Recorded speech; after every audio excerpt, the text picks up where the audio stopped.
Welcome to Otaku Flavored, everybody. I'm Bear. That hasn't changed, and Jay's here. That hasn't changed Still either. Jay Lewis right here. Yep. Still Jay Lewis. Still Savage Bear. All right. Have fun. Have fun with this one. I don't know. We didn't do an intro early, so this is our makeup intro.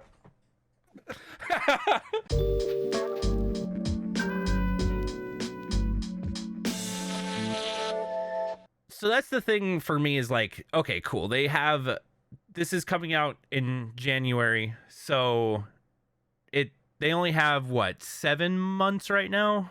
Yeah, 7 months. 8 months. I can't do math because I'm terrible at math. But that's something about Yeah. game development. We don't know how long this game's been in development. We don't know the footage that they showed prior, how close that was to basically being Launch. done. We don't know what assets were in it, what weren't in it. It could have been bare bones beta that they've been working on internally, and they just got the best they could.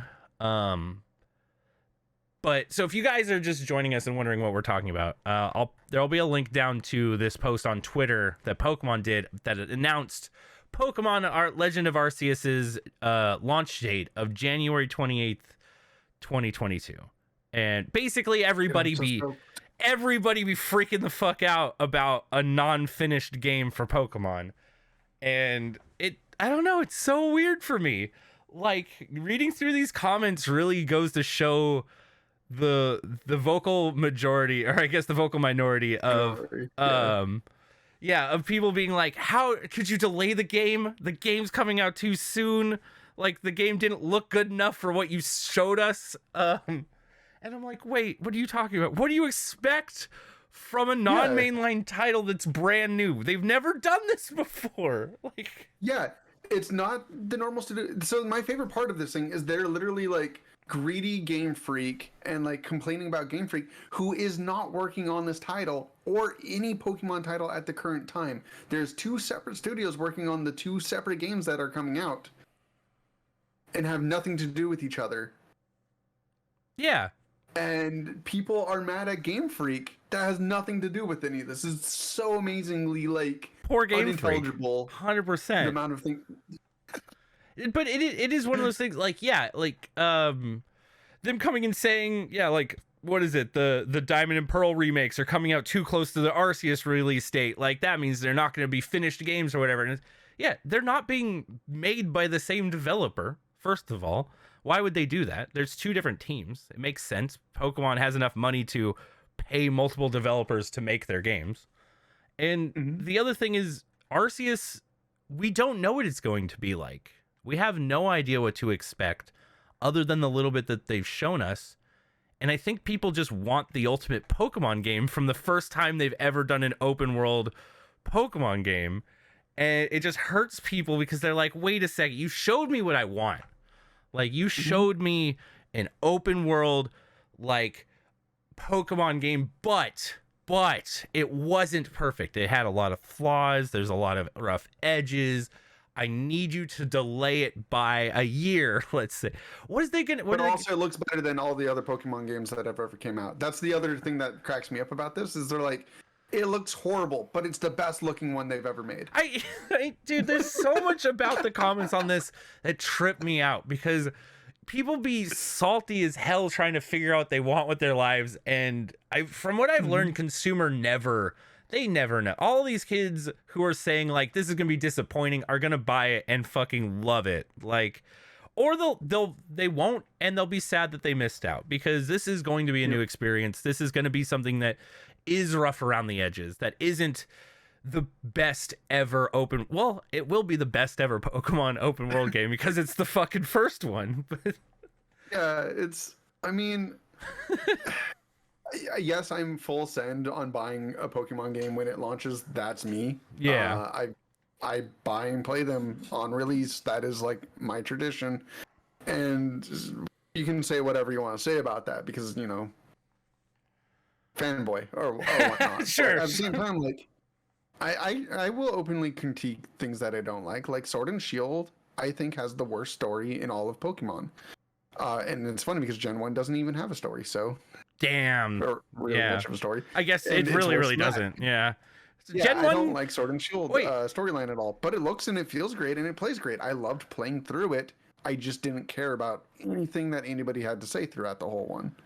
Yeah, I But mean, Sword and Shield was weird for me personally as far as the Pokemon goes, because it was like one of the first main series that I didn't end up playing all the way through, just because, yeah, I don't know, it just didn't grip me in a way that I wanted to finish the game. Basically, I completely feel that. Yeah, I kind of hate what the ever the hell the main character. I don't like that they're starting to do that, where the rival is supposed to be your friend but also your rival at the same time. I don't like the move away of the Gary, and I get it. Like, right. You Yeah. don't want to, basically, you want it to be this kind of thing where like you're growing together and whatever, but it just turns him into such a terrible character because you're just watching him fail and give up, and because you're defeating him. It's not like he's your rival where he's like, I need to be better than you, so I'm gonna see you at the Elite Four, I'm going to be the best, like what Gary was. He basically is like, fuck, I'm not as good as you, I'm just not gonna give up, but keep on going because you're great. And it's like, that's terrible. That's almost worse of a thing to teach people. But so Hop is his name. Fuck Hop, dude. Yeah, Hop. Right? Yeah, Like, everything about this one just was a bad storyline arc in my full opinion. But the thing is from what I find from everybody I talk to, almost nobody actually even knows what most Pokemon stories are. Very few people play it for the story. Every time I talk to somebody, I'm like, man, Sun and Moon is like my favorite story in all of Pokemon. Like, it's actually better than the end story arc. And people will look at me like blank faced and they're like, I didn't like the way that one started and I didn't like it for whatever reason. And it's like, well, what about the story? And they're like, I have no idea what happens to the whole thing. And it's like, what do you play Pokemon games for? And apparently everybody's just there to battle. That's literally what they're there for. I want to press buttons until the end. And I don't know. Cool for you, but then why are you complaining so much, everyone? I think that's the weird thing. For me, my favorite thing about Pokemon games is catching Pokemon. Like, I just really enjoy that. So therefore, yes, I don't remember a lot of the stories from any of the ones I played. Sun and Moon, actually, weirdly enough, I kind of screwed myself over on that one, so I blame myself for not finishing that. I did the same thing I did with Breath of the Wild for my second playthrough, and what it was basically was, I'm going to catch every single Pokemon in the zone that I possibly can before I move to the next zone. Instead of playing the fucking game, go play the game, because like that's what happened. Enjoy it. I just burned out. I burned out so quick. I was like hunting for hours for like the same Pokemon, seeing the same thing, and just hoping to find something new to finish out that roster so I could go to the next zone. And it just brutal. It was bad. Brutal. It was such a bad idea, and it made me give up on playing Sun and Moon. So I need to go back and play it. I do have my 3DS still. I do have. Okay. Yeah, you should. I have rock Moon. It. I think I have Moon. I can't remember which one I fucking have. But even before that, like Pearl, I think Diamond and Pearl were the ones that I played all the way through last. I skipped Black and White 2. Mainly because I didn't play that generation, and I don't know why. I started it. But Pearl was the last one I beat completely all the way through last time, and I cannot tell you the story of that one whatsoever. I literally am trying to think in my head what happens in Pearl. I remember there's a point where you go fight Palkia, because I had Pearl. And whatnots, yeah. I don't even remember what led us up to getting to the fight Palkia. I don't know. It's so weird. Yeah, I don't usually play Pokemon games necessarily for the story. It's just not most people I know don't. Yeah. Which is so weird to me, but each their own. At least like catching the Pokemon and stuff like that makes a little bit of sense to me, but it's like they're a lot of grind.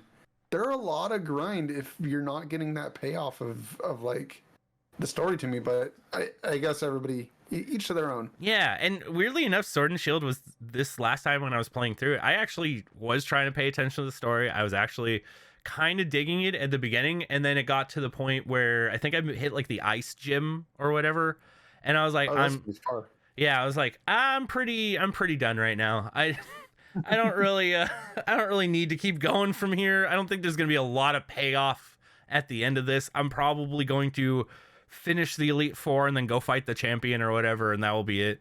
I think, weirdly enough, I don't really like Gigamax and stuff like that. It's pretty... Yeah, it's a gimmick. It's okay. I just didn't like that it's like basically Gigamax Pokemon wipe out Pokemon. Like, it's like the first thing you do almost always is like, or you wait till they Gigamax and then you Gigamax. Like, I don't know. It just... Yeah. It's not nuanced. Yeah, I liked Z moves weirdly enough a little bit better than Gigamax. Well, but that's also use like tactic strikes, yeah. Yeah, but even then, that's still The cool thing about Gigamax is the Pokemon changing into this giant version of it, and that some of them actually do change. It does look cool. It does look pretty sweet. Cool, but ultimately, it doesn't create an interesting gameplay loop. No, it really does not. No. The same way that I felt Megas did the same thing. Megas kind of killed the game play loop too, because you just Mega evolve and then you just smash through everything, and you're like, cool. Exactly. Mega wins. Mega was weird because it didn't feel like there was a detriment to Mega evolving. So why would you not Mega evolve every time, always, basically? Yep. So at that point, you're one dude and run. At that point, why didn't you just add another evolution past and just be like, yes, you could permanently change your Charizard into a Charizard X or a Charizard Y. I guess I played a little bit of X. I guess I did play X and Y. Now that I'm thinking, I'm getting like flashbacks. I'm like, wait, I did play that generation of, because of what? It went Diamond Pearl. It was a fun generation. I did like it. Yeah. It went Diamond Pearl, X, Y, then Black, White, or was Black, White before? No, Black, White. Black, White's before. Weird. XY. So I skipped Black and White 2, and then I went to X and Y. That's strange. I don't even know why. Why did I skip Black and White? There were fun games. I liked them. I heard the story for Black and White was pretty good. Weirdly enough, I heard. No, they're pretty great. The thing I like about Black and White and Black and White 2 is that in Black and White 2 basically is a different story, or like I think it's a continuation of the story. Yes. Versus kind of like your normal way of handling it with like it's just another version of the same story but with a different legendary. So here's my dirty Pokemon secret. The only mainline game that I've never finished is Black and White 2. Oh shit. All right. It's the only title that I haven't finished. You're gonna have to. I still have my save open and like ready to go, but you're gonna have to do that to yourself one day.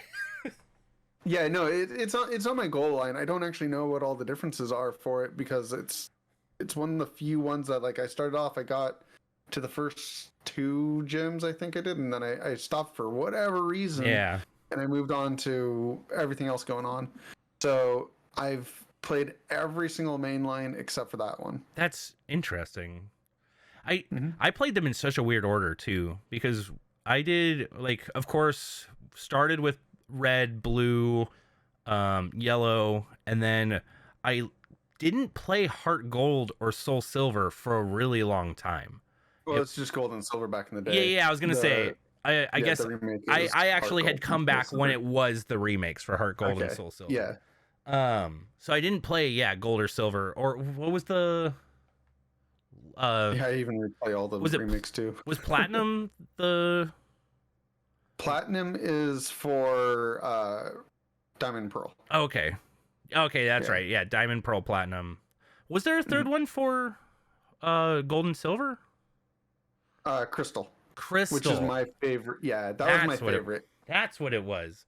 Okay, because that whole generation, I don't even know why I got into that one late.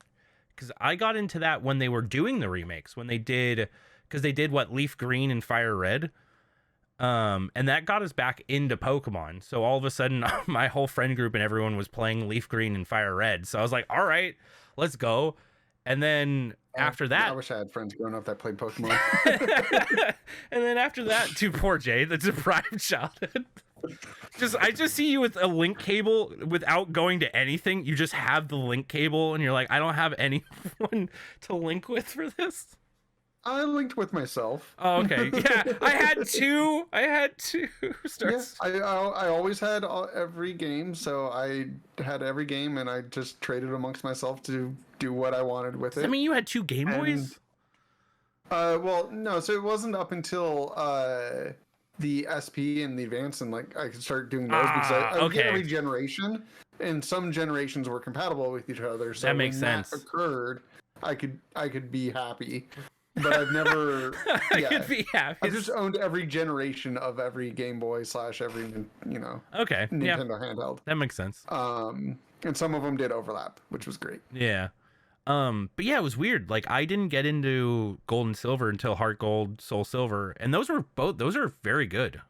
They didn't do a remake of Crystal though, did they? No. Yeah. They didn't. It was just Which like is a Leaf shame. it was just like Leaf Green and Fire Red where they didn't do Yellow. Yep. Yellow to me was always an interesting one because you're stuck with Yeah, Pikachu. technically, Blue didn't get a remake. Well, technically Blue didn't get a remake, Yeah. yeah. Weirdly enough, I thought originally there was only in Japan, I thought it was only Leaf Green or only Green and Red. But I guess there was a No, they had Blue. all three. Yeah, Yeah. I learned recently that there was a Blue too, and I was like, wait a second, why in my brain is there only We the didn't- two? They launched with Red Green. That's why. Got it. So Blue Okay. didn't come in until later. Yeah. Okay, that makes sense. And then basically when it went and got ported over to America, they only took Red and Blue. Makes sense. America, Red, Blue. Yeah. There's no real reason to bring in the third one. So Yeah. whatever. That's interesting. Um, And then they did the remakes and they're like, oh, by the way, let's just drop Blue and let's go to the original releases of Red and Green. Okay, yeah, this is all starting to add up. Silly Pokemon Company. Yeah. Dude, I don't know. It wasn't until like recently that I realized it because they got a bunch of box copies in at our local game store for the Japanese versions of Pokemon.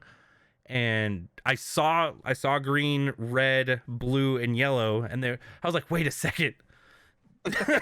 Brain, why What is going on? why are there 4 of these? There should only be 3. They only did. I don't know.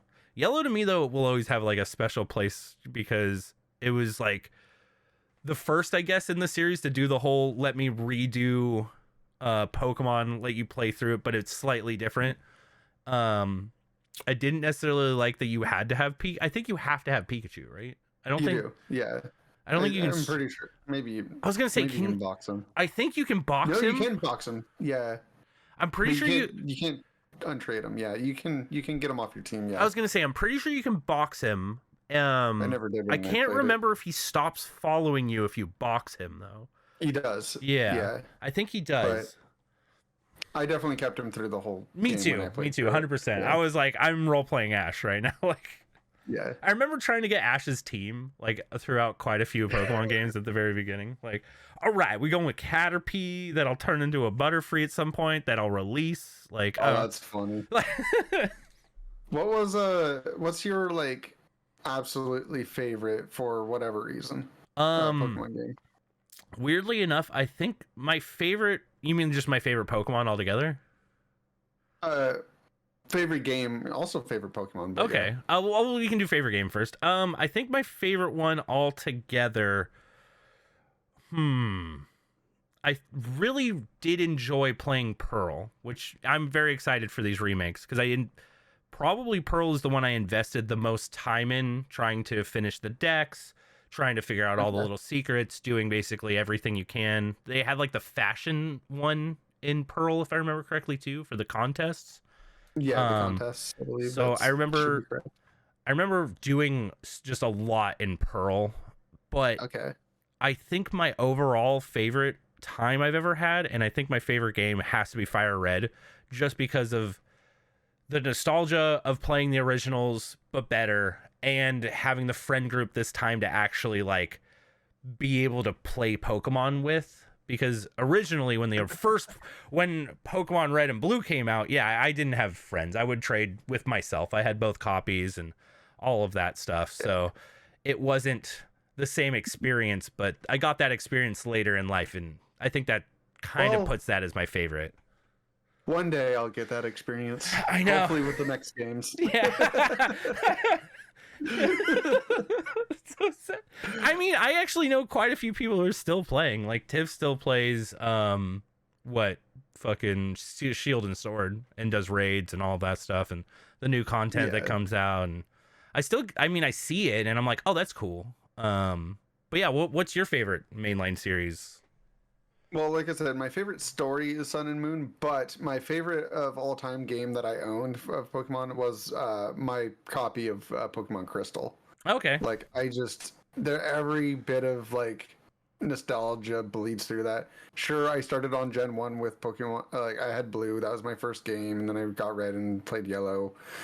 But Crystal, for some reason, there's just something about it. Also, I mean, there's something special to me about Gold and Silver in general. Like, they kind of were always my favorite generation for some weird reason. It's not even like the story is like anything special. It's just the games are special to me. And you would think that the originals would, since that's what I played originally, but no. Crystal, like, I played that game for years for some reason. I just kept coming back and playing through Crystal and like completing it, and yeah, that was. I now really wish I still owned my copy of it because I've been looking at them online. Oh man, and oof. they're all stupid expensive, and I don't want to pay that much for one, and it's just. You could probably find a Japanese copy if you're actually like super interested in playing it like originally for fairly fair priced. The Japanese retro market is by far deflated in comparison to the American retro market. Because it's crazy. We were actually, me and my friend, we were looking at copies for gold and silver specifically, and they're like $200 for just the actual cartridge. Like, this isn't even in box. This is box, like nothing. Absolutely not, like $200, and it's insane how much those go for. And I don't know if that has something to do right now with how Pokemon kind of hyped up over the last year or so and inflated the prices a ton on a bunch of stuff. But yeah, if you're interested in actually getting a copy, you could probably get a copy of Crystal in Japanese. Of course, you'd have to. I mean, you'd probably be more okay with this out of everybody, because you'd still have to translate it and go through that whole thing. But so that actually sounds like a good way to go about it. But one thing I've been was with words. Having a mini stroke. There's a ton of like replicated reproduction of Pokemon cards out there. That's true and too. It's like the markets are just flooded with those, and I don't really want a reproduction cartridge for I don't know whatever reason, but it's like I don't know. It's something maybe I don't trust them. I don't know anybody who has one. I have no idea, but the market's flooded with them, and I don't know where they came from. Yeah, that is what's going on with it. That became extremely popular at one point because it was just so easy to reproduce those carts and stuff like that. So, I mean, it is something to also to look out for, because you can buy them branded as repos or like reprints and stuff like that. But you gotta, like, if you're buying like a legitimate copy, it is kind of terrifying because your legitimate copy may not actually be legitimate. Right. That really sets me off from wanting to buy one. I know, sure. Yeah. Which, I mean, it's especially for stuff like that. It almost feels like it'd be better to emulate it, which sucks. Like, I hate thinking like, okay, well, I want the experience of playing it like I used to. Yeah, but a big part of it for me is having it in my hand and like looking down and playing it. Yeah, I can't see that being the same as playing it like on an emulator on my computer. So yeah, or anywhere else. Yeah, I want it on my Game Boy. I'm really sad that I don't have my copy anymore. I'm pretty sure I sold it at some point, and that makes me sad. I know. I mean, you just go through. I've actually also, like, there's so many copies of games and things like that I wish I could have just told my younger self, just hold on to them. All right, take better care of your stuff. Make sure you don't lose the cases, or that $5 at GameStop ain't worth it. Yeah, exactly. Yeah, 100%. Because you're gonna just want it later, like, and like, any you kids out there, just hold on to your stuff. Just keep some of your stuff. Yeah, 100%. Take care of it. Like, make a mini collection. I do wish that I had a better physical collection left, and I didn't just full send getting rid of a ton of it. And there is something cool and nice about knowing that I don't have to worry about that if I was to move or stuff like that. Like, I don't have like a whole shelf of games and that I have to break down and bring with me. But I do miss something about having the physical copy. I've kind of been doing that a lot with Switch recently. there's a bunch of games that have been coming out that were like digital only that are getting either small prints or like limited edition runs, and I'm like, all right, I guess I'll buy the physical copy of this just so I have it and I can add it to my collection of physically collected Switch games. And that's slowly but surely been growing. I don't really have any other console. I have a PlayStation, I don't have an Xbox, so it's like I don't really collect other console games. Even if I did, I'd probably rather go digital at some point. Yeah, the only ones that I collect too is the Switch games, and I don't know why I like it, but I like it. But yeah, even though that's one thing too that I actually, just to switch topics, I guess, is so PlayStation is basically taking down a ton of games for, I think it's for PS3. They're basically saying, hey, if all of your digital downloads for this, like we're not gonna have it anymore. Like you won't be able to download them, even if you've purchased them. If you've purchased them, secured to the Wii market. Yeah, it's like, and that's something about having a physical edition of these that just is so beneficial, because that happens in those markets more often than I think it should, because you would think that they would want to keep it up for people, because that's people's investments disappearing. Not making money off of it anymore. Yeah, I guess that's true. I mean, it's just taking up server space or whatever they need to host it. It could be used for something else. And that's the biggest problem of them not being like legacy linked. Like the fact that I bought something with PlayStation and I don't own it on the new console, it's kind of unacceptable in a weird way. I mean, all of them are that way, but my PC games, I buy a new PC, they go into new PC. No, exactly. And it's the thing that I love about PC games. It's almost unacceptable that all the game consoles, you're just shit out of luck if you didn't buy it physically, and that's bullshit. Yeah, and then even then, like the problem is if it was an online only game, even if you have the physical thing and you're running it on console, you're not gonna be able to connect to any server. Or if you have it for PC, you could actually run a program that fakes a server for you to connect to. And PC, as far as like the livability of games, is by far higher, and I think consoles needs to figure this shit out, basically.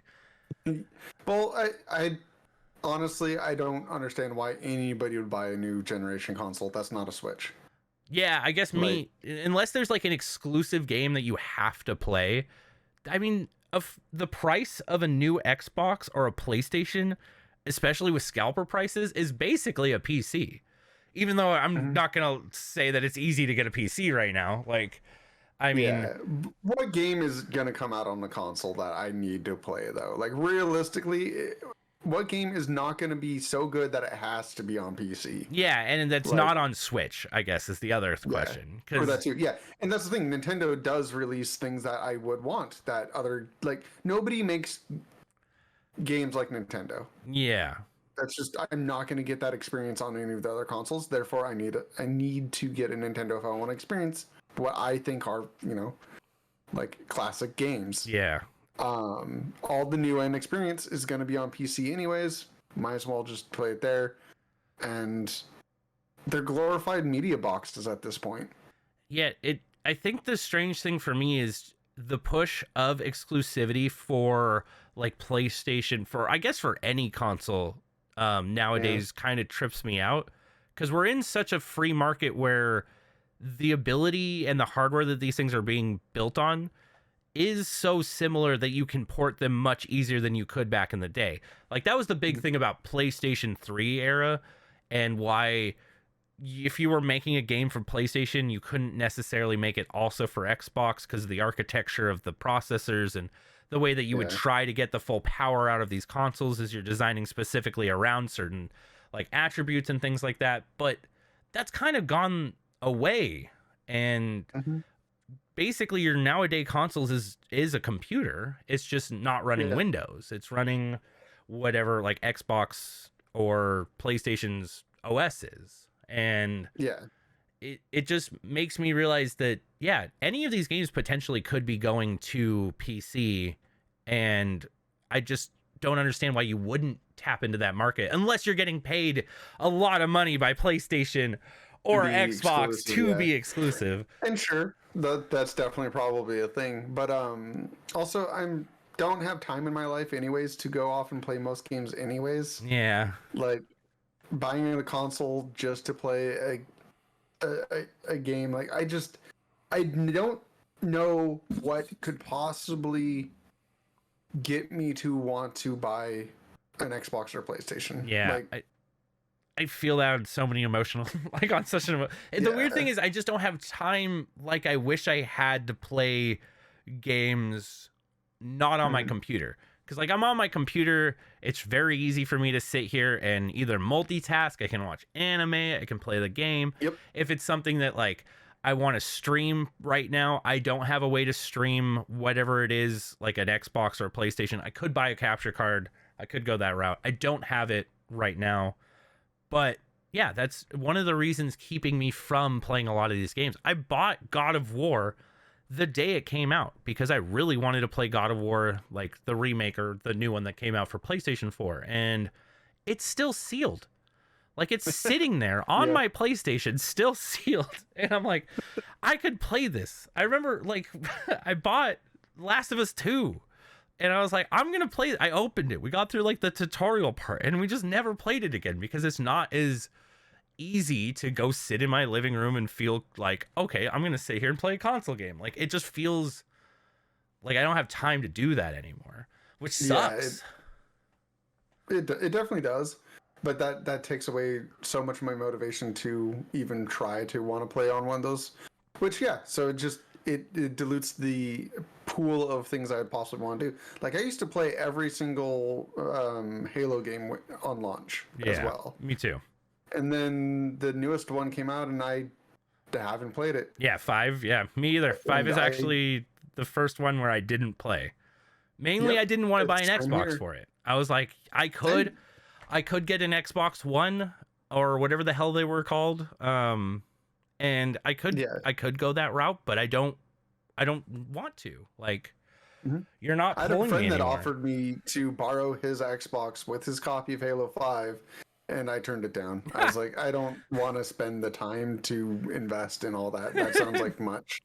Even though it's all free. It's too much. So he ended up selling it all, and then I was like, whatever. I missed out on my chance to play it, and I don't really care. Yeah. I'm looking forward for other games, and it's just a new Halo experience would not get me to buy a new console now, which used to be a reason why I would buy an Xbox. Which is kind of why I'm happy that the next Halo is coming to PC.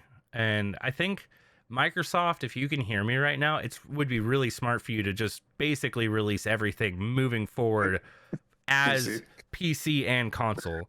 Because I mean, you basically are a PC company, so yeah. And consoles do exist for the right people. Like, also, I mean, I would totally understand getting a kid a console, because then you have the ability to curate what they're playing. Sure, I'll agree with that. The problem about Steam is you don't know what that kid's gonna see on Steam. There's a lot of big old titties and other. A lot more difficult too. Yeah, there are tools. Yeah. I have learned there are parental tools, but it's not like an Xbox where you're going to the GameStop and you're like, Jimmy, you can get this game. Yeah, it's a degree of parenting that you don't have to completely like. Yes, you still might have to curate some things, but it's not as big as a problem. No, and I would, but you're not finding your X-rated games on the Microsoft Marketplace or PlayStation Store. Like, you might find some scandalous games or things like that. You're like, oh, maybe this gore is too much for my kid to handle, but nothing like Steam where it's like, oh shit, that's a dick. Like, yeah. It's much easier to just be like, I know that roughly what they're gonna get themselves into, and if they somehow get $20 worth of credit on their console, they're not just gonna go buy Dicks Out 2000. Yeah, exactly. If I give them like a gift card or something like that for their birthday, I know that they're not going to go get random shit. Hey, Mommy, look, I got Honey Pop, and it's like, who said you could download that, Jimmy? Like, Jimmy, what the hell are you playing? I need to confiscate your console now. You are no longer able to play this. This is now, you need to leave the room. Okay, I need like an hour. But Yes. and you just find out it's a puzzle game and you're sad. But yeah, I mean, it is very true to think that there is a role for consoles to play, and glorified media boxes I think is the role for them to play basically. Yeah, they're also really good for that situation if you don't have a media PC, which a lot of people can't afford. Yeah. But that is also, so here's another weird thing too, is like consoles do fit in a weird niche of like people that can't afford high-end gaming but can afford to own a console, because realistically people should, if they don't have much money, a PC that's well-rounded is really where your goal should be, because you'll play games, but you can use it for work and everything else that you need in your life. Yeah. But then again, I find people who don't own PCs in their house, and it blows my mind. That is I don't understand how you could serve. You don't have a, yeah. They're like, oh, I use an iPad for everything. I'm what the yeah. And my brain explodes when I hear these people. I'm like, you have a console for a reason, because you don't have a PC. My mind's blown. Because I do feel like a console is like, to me, a console feels like I have money that I don't need thing. Like, sure, yeah. I like spending money on a console. I have no. It doesn't allow me to paint. It doesn't allow me to do movie edits. It doesn't allow me to stream.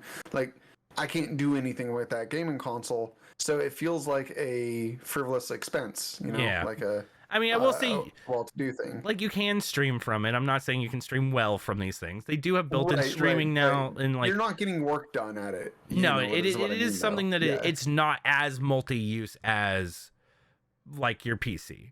And yeah, I mean, one of the big reasons too, like that I bought a PS4, or maybe it was PS3. I think it was also PS3. PS3 was also a Blu-ray player, if I remember correctly.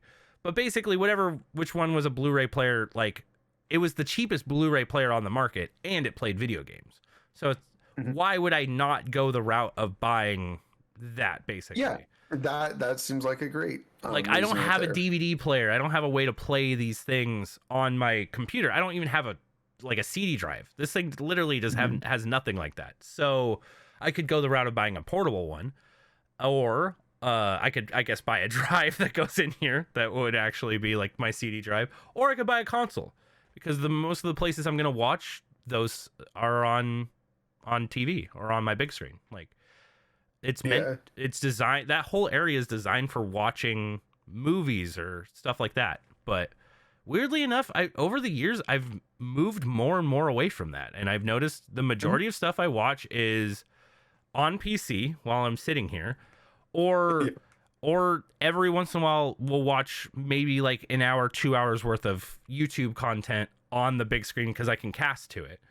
That's the other thing too, is like a $30 little gizmo in the back of your thing allows you to cast to it. Like, exactly. Yeah. Solved. Or yeah. like even nowadays, like our TV had it built in, so it. Yeah, most of them do. Yeah, have it built in now too. But so it's like I don't have a use for this console connected anymore whatsoever. Mm-hmm. It used to be my Netflix box, and then it used to be playing for DVDs, and now how streaming has taken over everything. I don't need a console anymore. And it's really weird. It literally comes down to exclusivity, and the majority of those games nowadays are timed exclusives. So, too. Cool, I could play it 6 months in advance if I get it now, or I could wait 6 months because I hate you guys, and I could get it finally. If I even wanted it. Yeah. After everybody else tells me whether or not it was crap. Yeah. It's weird too, because one of my favorite series did a time exclusive. It was for Epic Store, when all the Epic Store stuff was like first coming out, and I was kind of like, why are they doing timed exclusives between the Epic Store and Steam, basically? And it was Metro Exodus, and I was like, I'm just gonna buy it on Steam. I'm gonna wait and I'll buy it on Steam. And I eventually did get it on Steam, I believe. I think I ended up getting it for free from a Humble Bundle. But either way, like, I ended up getting it. I haven't played it because the hype is so gone for it. Like, everything about it is just died when they did the timed exclusives. I don't think it's necessarily worth. I don't know how much they're paying you, Oh, so not. Yeah. maybe No, I've seen. maybe it's Well, worth it. thanks to the lawsuits and stuff like that, we've seen some people's how much they've got paid for some of these things. Good on you. Yeah, I get it as a developer. It maybe makes sense to take that paycheck up front because you don't know exactly how your game's going to sell, or like a bunch of zeros looks really, really nice. And I totally get it because from a business standpoint, it might make a ton of sense to do it.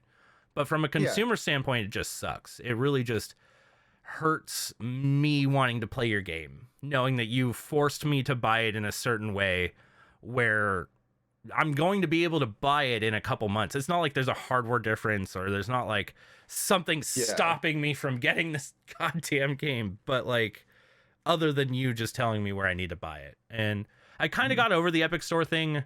I don't care anymore. Epic Store, I'm glad there's more stores to push Steam to try better. I think they all kind of have their pluses and minuses. It's just like anything in life, but Steam still reigns supreme in a lot of ways. And I think they will for a long time. Yeah. Especially because that's where I get all my VR content. Yeah, I mean, they are very much pushing forth with VR content. Which is where I tend to live most days for my gaming. I mean, pound for pound, that's what if I want a new experience nowadays, a lot of it, I really want a new VR experience. I can see that. And Half-Life Alyx did something really terrible in me, which showed me the possibilities. It said, this is where you can exist and play and have fun. And I was like, give me this. I think the problem with Half-Life Alyx for me is it was like the first AAA title VR game, kind of, but it was such a taste. It was so much like, this is just to show the water. This is to basically show all of these other companies that you could make a VR game and it's going to sell well and people are going to want it. But it was just not like, it left you wanting more. It left you, Yes, it does. They really knew. Does. It's a huge tease, but it also showed that it could pull off locomotion in the correct way where it wouldn't make people sick. Like, so many of the controls and the way that it feels, and like, regardless of its how it plays out and whatnot, like, it feels amazing. Yeah, like it works just correctly. And that's what I need. Like, there's too many games that after I played that, I couldn't go back to because I was like, these controls are janky. It doesn't control smoothly, or it has teleporting.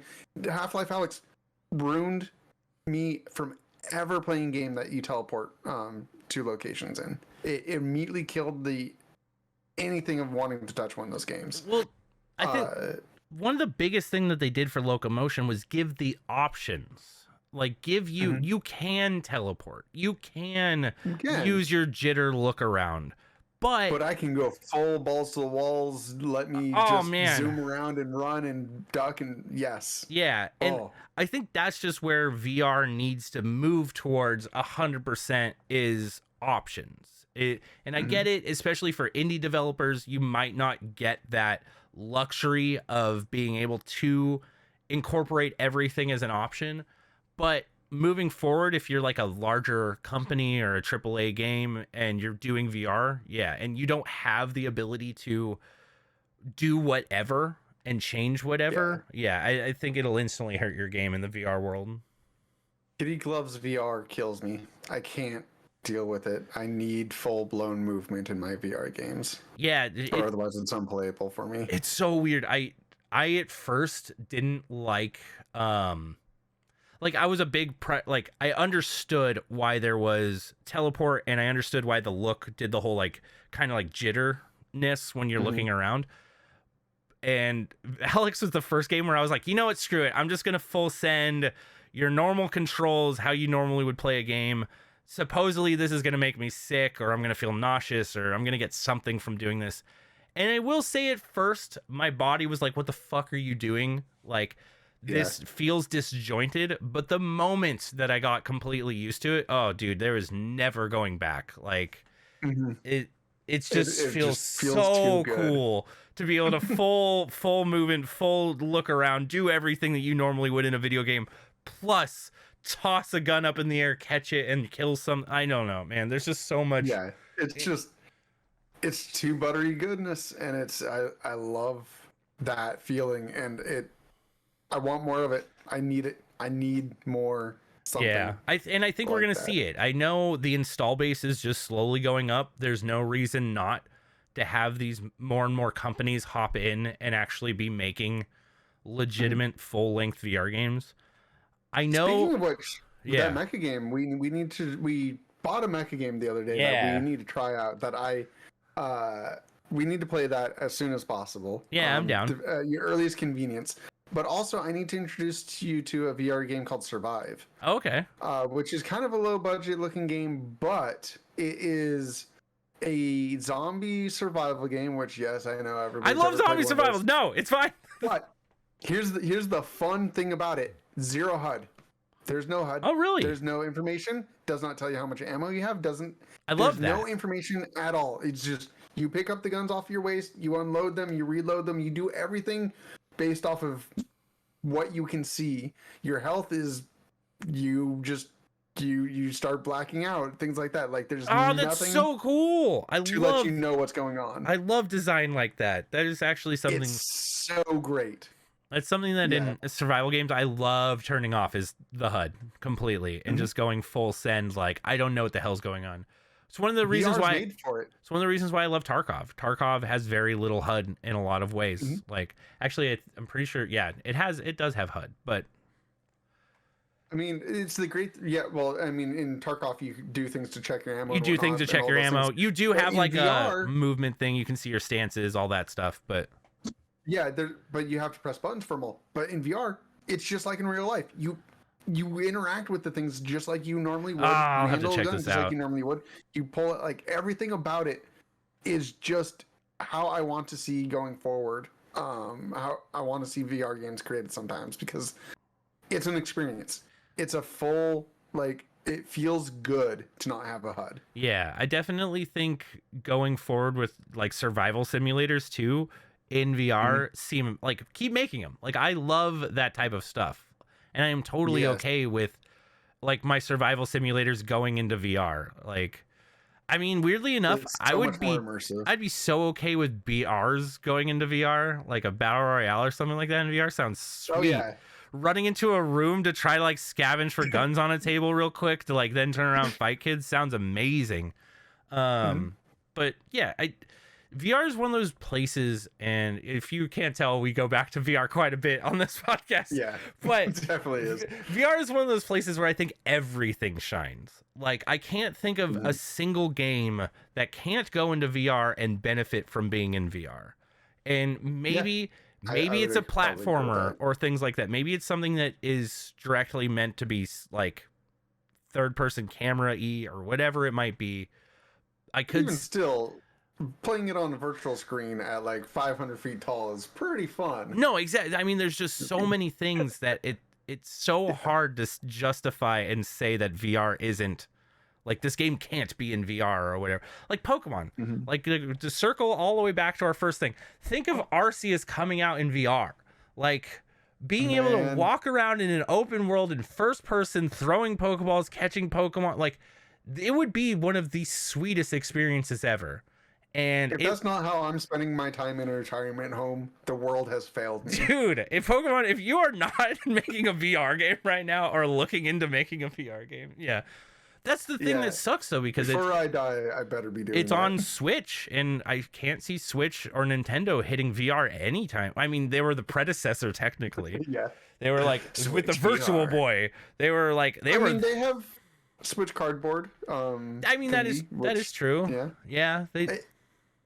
Maybe there'll be a day that they do go back to VR. I think they could, dude. Like Nintendo games specifically, there are a couple of them that I'm like, how sweet would it be to be able to play like this in VR? Like The Legend of Zelda, like to be able to play as Link and go around in first person as Link, like in a dungeon solving puzzles. Oh yeah, sounds so fucking cool. Like even just playing through the sports game. Like I don't want to play tennis in VR. But you give me Mario Tennis in VR, I'm golden. Yeah, I or wanna play like that. I don't want to play golf in VR, but you give me Mario, Mario Golf, Golf? in VR. Yeah, I mean, We're talking. I mean, I play golf no matter what. I actually like golf. But oh hey. shit. Okay, are you getting Mario Golf? Are you gonna get Mario Golf Superstars or whatever the hell it's called? I don't know if I will or not. All right. I'm not actually. You're I like, actually like legitimate golf simulators. find Golf something is out about like Jay the right now. only sport that I actually play. Oh, that's interesting, man. Me and golf, I don't know. We have a love-hate relationship. So I do enjoy my Mario Golf kind of games, and this one looks kind of sweet. Being able to full send, like run around the field after you hit a ball to run over to it. That kind of seems cool. Oh, that seems fun. Yeah, I like stuff like that. A little bit more immersive. I might pick something up like that. Dude, how would a VR golf simulator go where you literally like hit the ball, get in the golf cart, drive over to the next spot, get Would do 100%. Oh my god, that that sounds actually really cool. Just literally that game for me would become getting golf carts with your friends and driving them around like absolute idiots. Like But all the people who would get sick and vomit everywhere. yeah, I mean, VR. I mean that's all going to change with time. The more headsets that we'll get comfortable with it. Yeah. It is 100% I think similar to being on a boat. That's how I look at it. Where if you're on a boat enough, you'll get used to being on a boat, and maybe if you were sick on a boat to begin with, you might be able to overcome that. I'm not saying everyone will be able to overcome it. And it sucks that it does take a while. Yeah. But yeah, it's a worthwhile thing. Like I don't know. I do have a hard time sympathizing since yes, I've never been at all even remotely. Yeah, you lucky son of a bitch. I've only gotten it. I've gotten it in a car. Like I've gotten motion sickness in a car. I've gotten motion sickness on a boat, and I've only gotten VR sickness one time. And so I kind of feel like, sure, I get it. If you get that feeling, it sucks. It really sucks, especially in VR, because weirdly enough, it doesn't go away easily. Usually for like a boat or in a car, you can like stop, get out, take a breather, or like a boat, you're kind of fucked when you're out in the ocean, but then you get back on land and you're like, okay, I feel better now that I'm back on land. VR, yeah, the one time I got VR sickness, I basically was like, okay, I can't take this. I took the headset off and I was like, I still feel miserable. My body doesn't know what the fuck is going on. And it lasted, I'd say, like 15 minutes, which isn't long, but it was long enough to be like, if this happened to someone consistently, fuck, that would suck. Like, it does make you that ruining an experience. It does make you nauseous. Like it made me feel very I did not feel comfortable. Yeah, even meeting people who can't like go scuba diving and stuff like that. Like it sucks that there are people who just can't do those certain experiences. And like that's why I feel so bad for anyone who I tried to show VR. I think it only happened like twice, but I would like show someone, they're like, yeah, I can't do this, or like I feel sick doing this or whatever, or they wouldn't even try it. There'd be some people who I'd be like, are you like, just try it basically, and they're like, no, I know I'll feel bad from doing this. And it's like, damn, this really sucks. Like you're missing out on there's such stand-in place games. Like there's such like the one that I would always show people to begin with was a paint one, and I can't remember the name of it, but it was just a 3D painting game.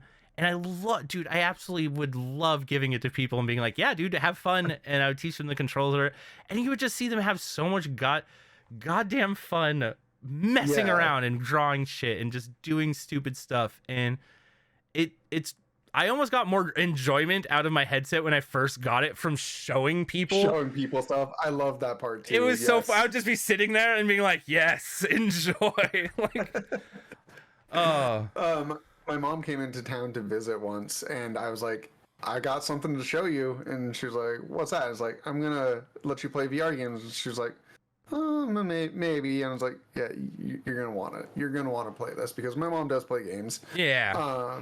And I had VR for like 2 years before she finally came over to check it out. But when she finally did, I got her into it, and I was just like, this is gonna be like normal experience. Probably she'll take it off after an hour. After about hour 2, I left the room to go make myself food and do some other stuff. And after like 4 hours, she came downstairs and was like, "Hey, how do you get back to this one game I want to get into play?" And I was like, "Well, it's like 4 hours later." And it's like, "Really?" I'm like, "Yeah, you're addicted." Yeah, yeah. 100%. Dude, it's weird too because you can just lose yourself in VR. VR is such a sweet experience that your brain starts really tricking yourself after a while too. Weirdly enough, it's one of the few times where you would think that, okay, it's not completely immersive, it's not 100% realistic or whatever, and your brain does not care. Your brain basically after a while will be like, this is real life. I'm in real life right now. Yep.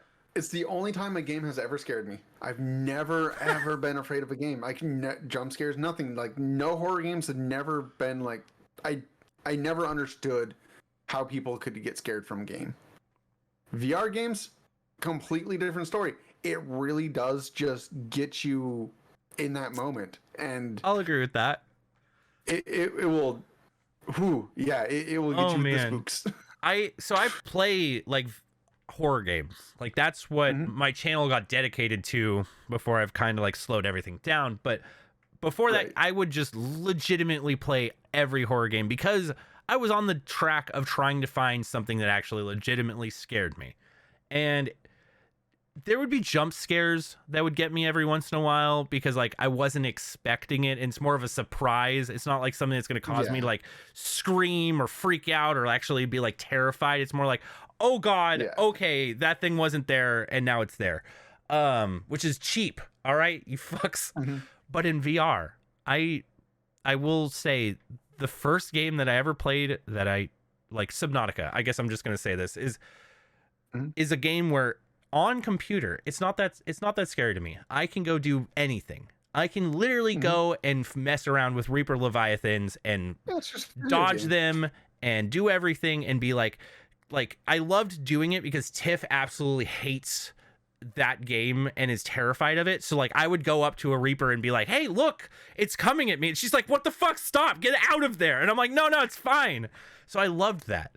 But I went in VR and I literally had to take like 15 minutes to hype myself up to go where a Reaper Leviathan was. I 100% could not bring myself. That game get creepy. I could not bring myself to do it not in creative. I had to make myself immune to damage to feel okay enough. It was so weird. And I think it came to just something off in the distance will freak you out. Oh, dude, for sure. It's the only time I've ever ripped my headset off in fear. But it was just a sand shark. Nice. Sand sharks aren't even that scary. They just all of a sudden pop out and swim up at you. And I'm swimming along, and the fucking thing pops out, swims up at me, and I just took my headset off and sat down. I was like, "No, I'm done. I'm done with Subnautica for day. I can't take this. This is too much of an experience." I died. All right, I literally just died. I don't care. Like, but yeah, it makes horror games worth it to me. It makes all of that feel so much more real. And not to say it works with every horror game. We played some horror games in VR, VR chat and things like that. And weirdly, those ones are pretty bad. Weirdly enough, yeah, a lot of the time it just becomes the stupid repetitiveness of like, oh, it's just a puzzle game with some scariness in it. One of the ones we did play that was getting to me was like one of the puzzles locked you into a the coffin basically, and you had to like figure out a puzzle within the coffin. And there was a girl who was just standing in the corner facing away from you. And I was so goddamn uneasy. I was like, you son, like, I'm not like terrified right now. I'm just nervous as fuck that you're going to turn around and I don't want you to move. Like, you're in my personal space right now. And like, I don't want you there. You're being creepy as hell, girl. Like, but it's just stuff like that. If that was a normal game, yeah, I wouldn't have thought anything. I'd be like, "Oh no, there's a creepy girl in the corner." In VR, I'm like, "Fuck, there's like she's there. She's fucking there. Yeah. Don't move. Don't you fucking move. I will murder you." I remember my first like, dear God, what the hell happened? VR jump scare. There's a demo that I was playing for a horror game. And I thought it was just going to be a small, like, easy little horror demo game or whatnot. But the thing that tries to kill you in the game it might do it in a few different ways, but one of the ways it does it is when it's sneaking up on you, it might just slowly reach its hand down by where your chin is and try to go up to like grab your Oh, face dear and God. pull you back. So the moment you see like out of the corner of your eye just a finger from somebody you don't know or who, whatever, that little thing like jump scared me so hard and zinged me like around to turn and find where it's at, because then it disappeared because I got out of its way. Sure. Panic, pure panic. I was scared. Like that was like I felt it on my face because it just like phantom touch feeling. Like I could feel it like going to like grab my like Dude, I would literally. I don't that think was I an would be able to experience. handle that. Yeah, anything. That's the thing is, you don't really have personal space when you're playing a game on computer. I feel like I don't feel this weird sense of dread or urgency. Like I'm going to be the one that dies. There's this weird disconnect, even if it's first person or whatever. There's still this weird disconnect. But in VR, your brain starts telling you, you're about to die. Like this thing's you're literally about to be murdered. This thing is in your presence. Like deal with it. It's invading your space. Yeah. It's so different. It's so cool. Anybody who thinks that a horror game wouldn't get them in VR, I challenge you to do something that does. I've watched a few people that I've tried to tell them to do this. They stop for a second before they do it, and you get used to it after a while when being in VR. But just take an object to your body in VR and stab it. Like you won't hurt yourself because you're not there, but like angle yourself to where you're not there, and you might hesitate. Because I've watched a lot of people who I've told to do this, and they're like, it feels weird. You literally start to get like a sense of like urgent danger when your avatar is about to get poked with something under your own will, and you don't want to do it. Yeah, it's really weird. I do. Even though you know you're not going to get hurt in real life, it just. Yeah, it was very similar to one of the first games I ever played that was multiplayer. Someone started just reaching for my face. And at that point, they weren't even like, it was so new that everyone was just goggles and hands. Like it wasn't, they didn't even have a full on body. So it was this goggles and hands, and the hands just were reaching towards my eye. And I was like, stop. Like, I need you to go away. You're getting way too close to me. And yeah, your brain is like, thinks for a second, like, dude, you're about to get touched. Like, this person about to like grab you. Like you about to stab yourself. Like, the story I always tell that like got me to buy a VR headset was from, God, what was the game? Why can't I think of it? It's one where you have like throwing knives. You play as like a guy going through an office building killing robots. But anyways, there was I can't remember the name of it. If I remember it, I'll post it somewhere. It doesn't actually matter. But basically, there was a dude who was on the second story, so he was up a level looking down, and he tried to put all of his weight on the ledge to hold himself there to look over, and he fell through it. I'm sorry if I'm telling the story again, but he basically fell forward, and in his brain, he thought, oh, I am falling 2 stories. I am about to die. And he like freaked out, and there's a video of him. Like of people like have the small clip of footage up in the corner, and then it's like his actual footage, and he freaks out as he falls and hits the ground, and then he gets up and he's like fine, and you can see like for the first split second he's like, I'm actually okay, like what the fuck, and then he just starts laughing, and I was like, oh dude, like that dude was so immersed for a split second he thought he was dead. He literally thought he was about to fall. He is not. And it's not like the most beautiful looking game. It's like very much, you could tell it's cartoony or whatever. And it's like, but your brain was enough to think, oh shit, like I wanted. We're going down. Oh, it's so cool. Did you try VR before you got your VR headset? I did not. I full sended. Same here. I did not try VR before I got mine. I just full send as well. I read a bunch of stuff, and there was a moment where I think there was something that was like in San Jose or close by where I was like, I could go over and test it, but I'm just going to full send, like pre-order the Vive. I basically, because there was the whole back and forth of like, do you get an Oculus? Do you get a Vive? And I remember just in my head being like, okay, I don't really want it to be tied to Facebook, which was my biggest thing was I'm not Yeah, where exactly. VR was. I didn't want to support exclusivity immediately, basically, and Steam was very open about saying like, hey, no, like this is open source. Anybody who's going to use Steam VR can use Steam VR. You can use that on any headset. And I was like, okay, I would rather support that company than the company saying, hey, we're going to have exclusive titles that are only for the Oculus. And it's like, Yeah, I don't need a console. yeah, basically. Well, it's such a small install base that it's like, what are you doing to yourself? Like Yeah. you're ruining the market before the market even exists. So I'm going to go support these guys. Plus, I was a bigger fan of the base stations because I one day wanted to go full body VR where the AR tracking, it didn't seem like, or the IR tracking didn't seem like that was going to be the way to go to get full body tracking.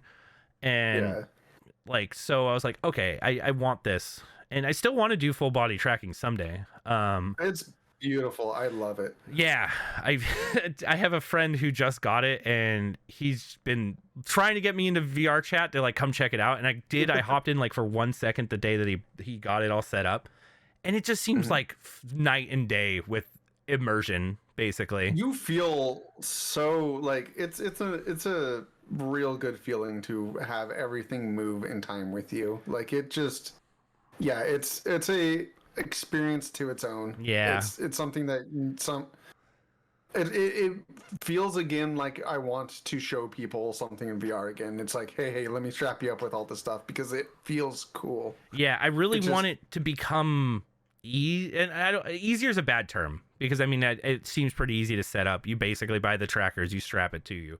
Yeah, it's very simple. But I guess I want like one from I want one from from Valve, basically, I guess, right now. That because right now it's just HTC has the trackers.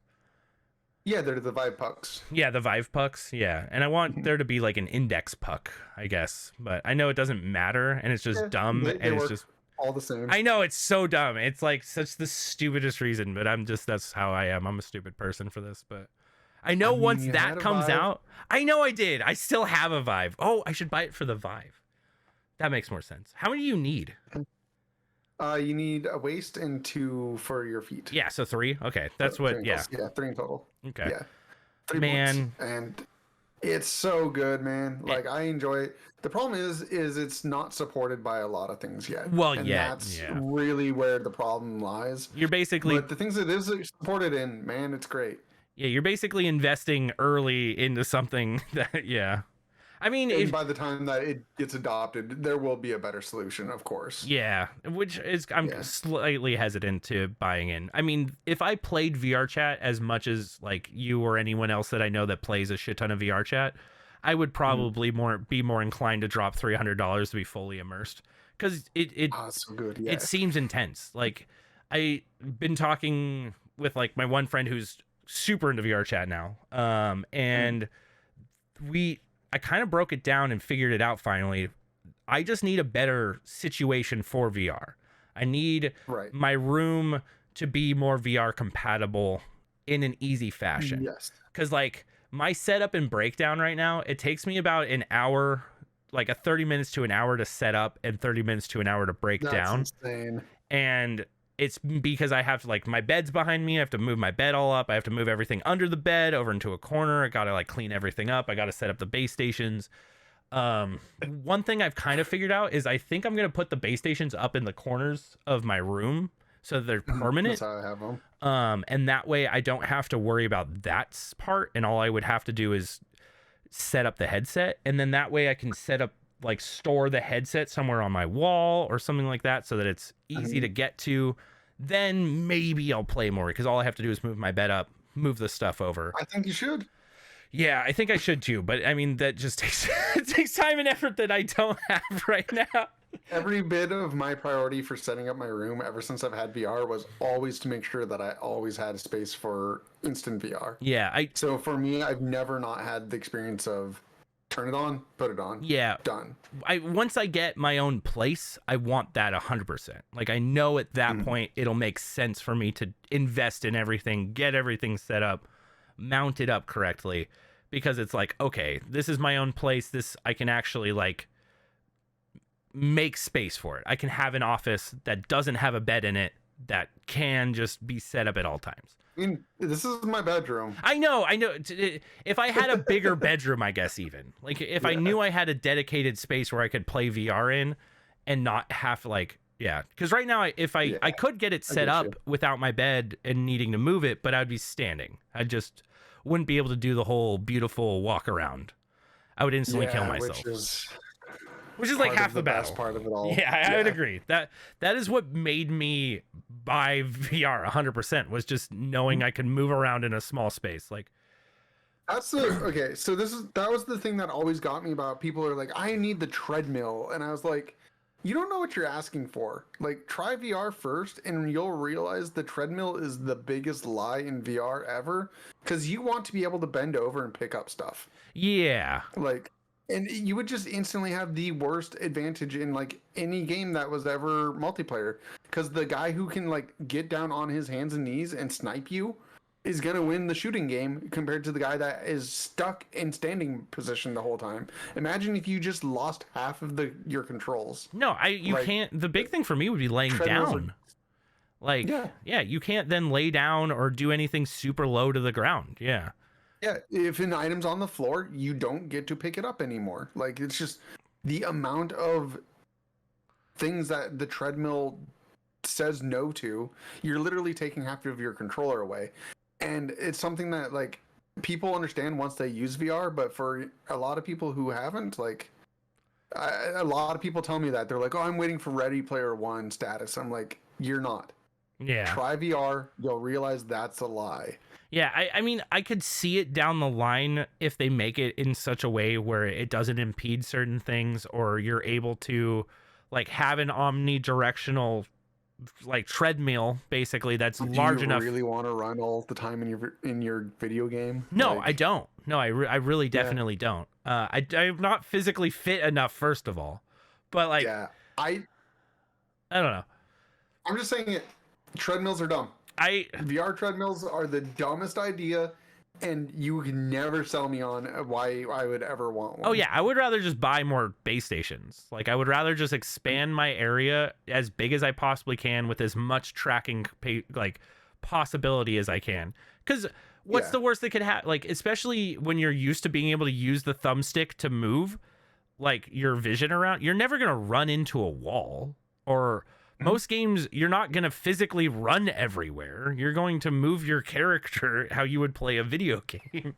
Like, I don't know. No, if there's one that I saw that's kind of neat, which was running in place. It basically, like, it could tell that you were running in place and therefore would run you forward. So it's like, sure, that makes sense. Like, it does. And I think that's a better solution than omnidirectional treadmill that you're running on. That's for sure. Yeah.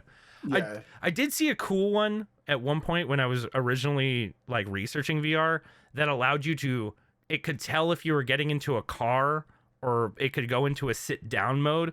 So basically you're strapped into this harness where you could then sit down and it would like support your weight. And I was like, that's kind of neat, because you can go from standing and running to instantly sitting down in a seat that feels like you're sitting down. But I mean, until we're in Ready Player One status where everything is tracked and everything like can put the correct weights on you and give you like the correct feel, like it's gonna be forever away. And also, you don't need to sit down in VR in an actual chair when you get in something. Like, no, you don't. You really don't. When you're driving fine. And also, anybody who's used VR long enough knows how easy it is to peek through the nose hole, grab your chair, pull it over, and sit down. Oh yeah, easily. Like, yeah, 100%. People, that's one of my favorite things to do is when I have somebody over for the first time and they don't know much about VR, is to have the headset fully on and walking around my room doing stuff completely normal, and they're like, how can you do that? And it's like, I've gotten so used to looking down.